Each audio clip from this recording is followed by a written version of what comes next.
Guten Morgen, Jahr 10. Now I'm making this Year 10 Learning Review video for those of you that weren't able to come to school this week, or those of you that weren't in my class and want to see what I covered with my groups. So first of all, I started by talking about where we should be up to in the textbook. So we've covered topic 1, which is all about school, module 2, all about identity and culture. We've looked at reading books, playing sport, music and film. We've looked at personal relationships, what makes a good friend, what you do on the weekend, discussing role models, Vorbild, and also identity and culture, talking about an exchange partner, and also discussing traditional German meals and technology. At the moment, we are on chapter 5, Ich liebe Wien, I love Vienna, and we've been discussing ways of travelling to Vienna, accommodation, and looking at directions. And this week we did ordering at a restaurant using wenn clauses. So we are making our way quickly through chapter 5, which is excellent.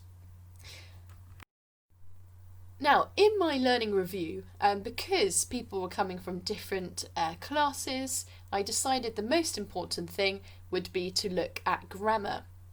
Now, at the end of year 10, it's really important that you at least are confident in forming the 5 tenses, because you need to use these for your speaking paper and your writing paper, and you need to recognise them in the listening and the reading papers. So I wonder if you would be able to say a German sentence in each of these tenses. Maybe pause the video now and just think, would I be able to form a sentence in German in the perfect tense, in the imperfect tense, in the present tense, in the future tense, and in the conditional tense? So please pause the video and have a think about that.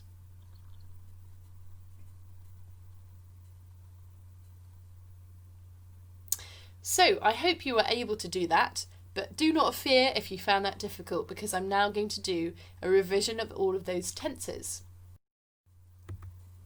So we're going to look at them each one by one. Number 1, the perfect tense. So what is the perfect tense? Have a think to yourself, what was the perfect tense? Can you remember studying it? How would you form it? What is it? The perfect tense is used for an action in the past, okay? An action could be I ate pizza, or I rode a bike, or I visited my grandma. Here's an example of a sentence in the perfect tense. Ich habe einen Film gesehen. I saw a film. So how do we form the perfect tense? Maybe you remember this from the burger. Well, the basic ingredients are the subject, so that's the person doing the verb, the auxiliary verb, the helping verb, and the past participle. So here we have the subject, the auxiliary, and the past participle. You need all 3 components to form a sentence in the perfect tense. Here's an example. Ich habe gegessen, literally meaning I have eaten, although we often translate it as I ate. Ich bin gefahren, literally meaning I am travelled, but we often translate it as I travelled. Now looking at these 2 examples, the auxiliary verbs are different. One uses haben and one uses sein. Can you remember why that is?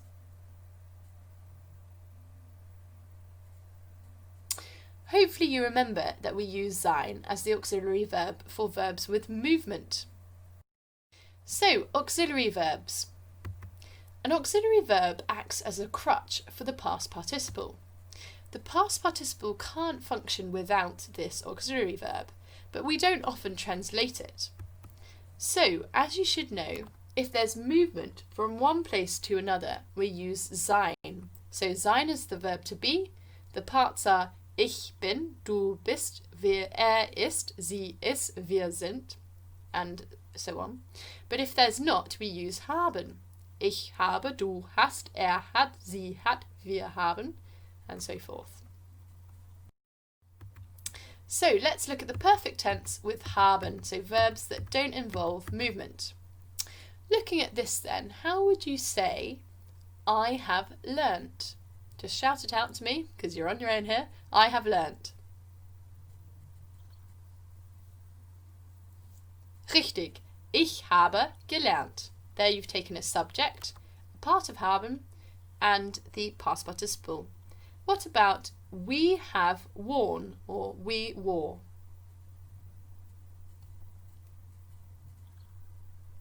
Sehr gut. Wir haben getragen. Now, at the bottom of the table of haben, we have sie with a capital S and sie with a lowercase s. Do you remember what the difference is between these two z's?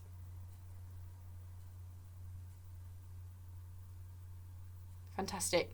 The lowercase z means they, and the uppercase is meaning you, but talking to someone formally. So talking to someone like the Queen or someone older than you or someone you're unfamiliar with. Okay, last one there then. How would you say they have seen or they saw?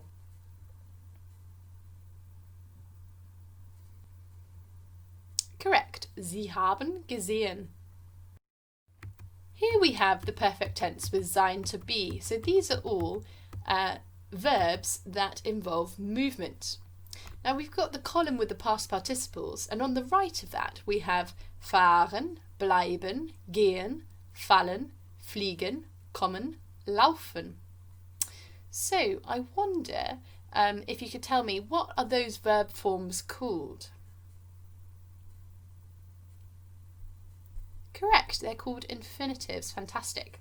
So again, we have the subject, the Partizin, which is the auxiliary verb, and the past participle. I wonder if you could tell me how to translate I flew. Literally, I am flown, I flew. Correct. Ich bin geflogen. What about we fell? Literally is we are fallen in German. Fantastisch. Wir sind gefallen.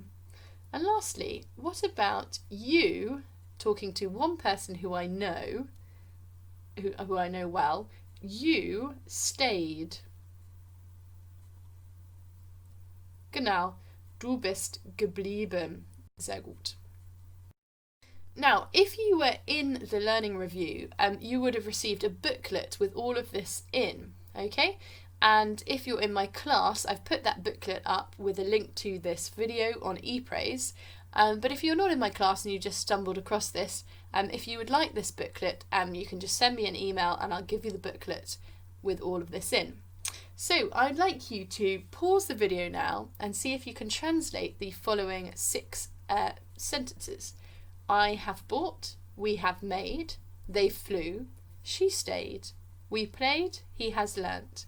And I've put the auxiliary verb occasionally in brackets as you don't necessarily need it in the English. So yes, please pause the video and translate those 6 sentences.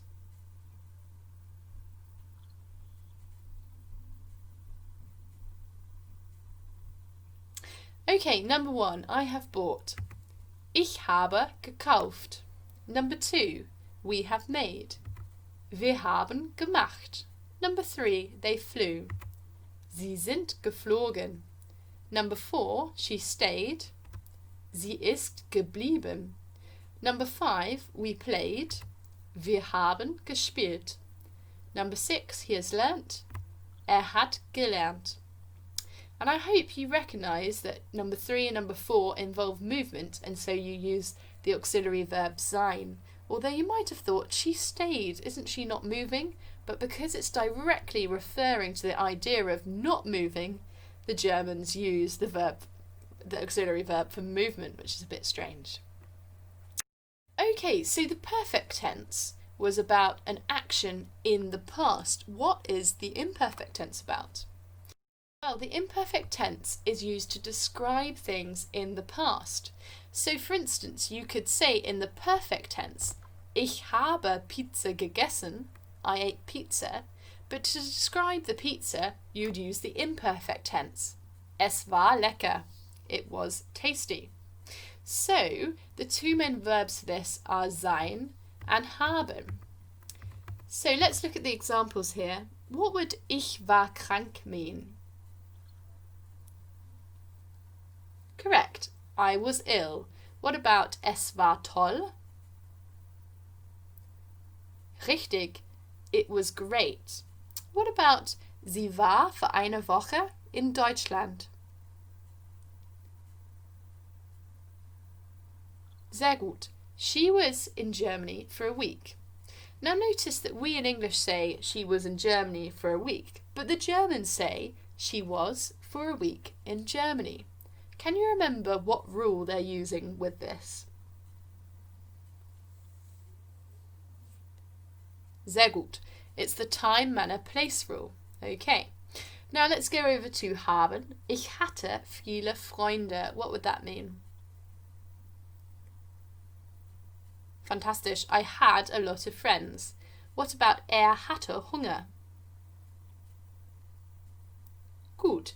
Literally meaning he had hunger, but we could translate it as he was hungry. And lastly, sie hatte Kopfschmerzen. She had a headache.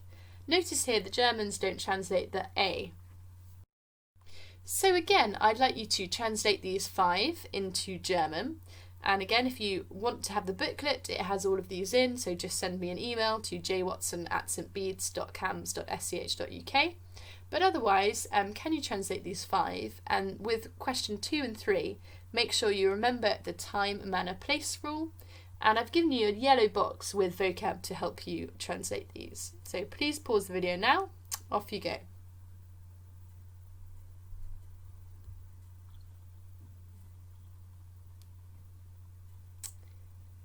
Number 1, he was annoying.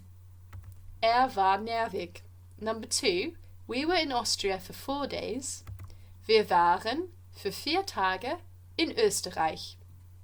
And there we see the time, 4 Tage, 4 days, comes before the place, Österreich. She was in Scotland for 3 months. Sie war für 3 Monate in Schottland. I had a headache.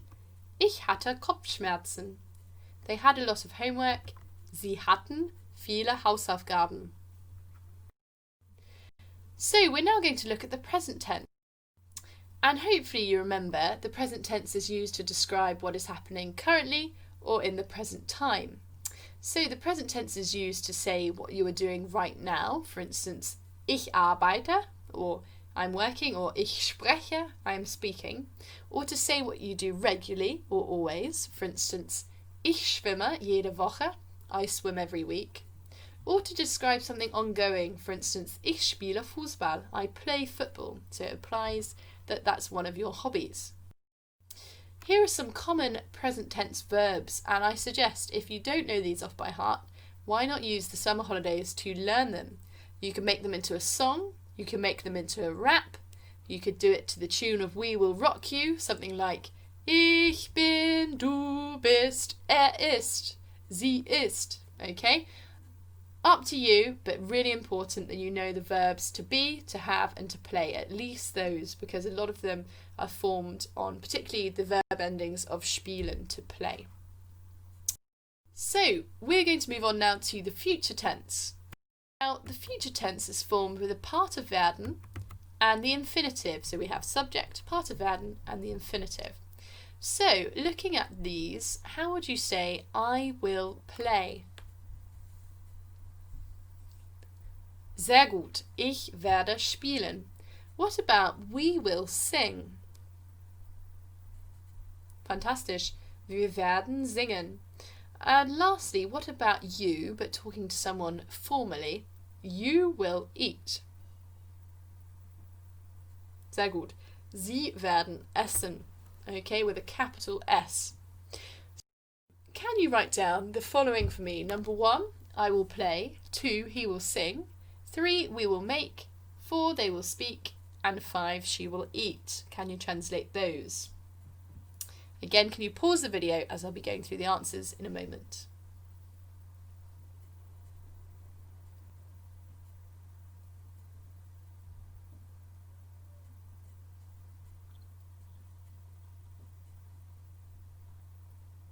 Okay, Nummer 1. I will play. Ich werde spielen. 2. He will sing. Wird singen. 3. We will make. Wir werden machen. 4. They will speak. Sie werden sprechen. 5. She will eat. Sie wird essen. Finally then, the conditional tense. Okay, so how do you form the conditional tense? So, we use the conditional part, so ich möchte or du möchtest, sie es möchte, plus the infinitive. Ich möchte means I would like, du möchtest, you, a singular informal, would like, möchte, he would like, sie möchte, she would like, es möchte, it would like. So looking at that, how would you translate for me? We would like to make.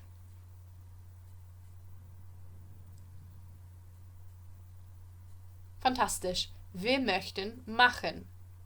What about you, talking to your friend, you would like to play? Sehr gut. Du möchtest spielen. So, back to translation. Can you translate these 5 sentences for me?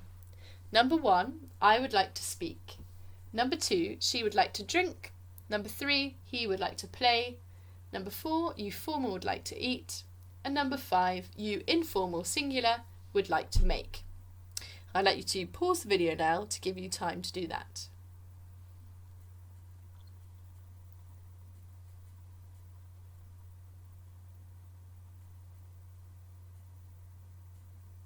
Okay. 1.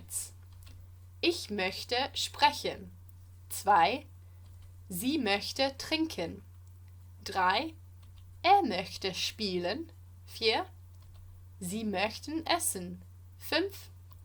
Du möchtest machen. Okay, so next week in the Year 10 learning reviews, I'm going to be looking forward to Year 11, looking at the different papers, what they include, and particularly thinking about the speaking paper. Again, I'll be uploading a video of what I cover after the review so that people that missed it or who were in a different group or had to stay at home for any reason are able to access it as well. Okay, I hope you're all well. Auf Wiedersehen!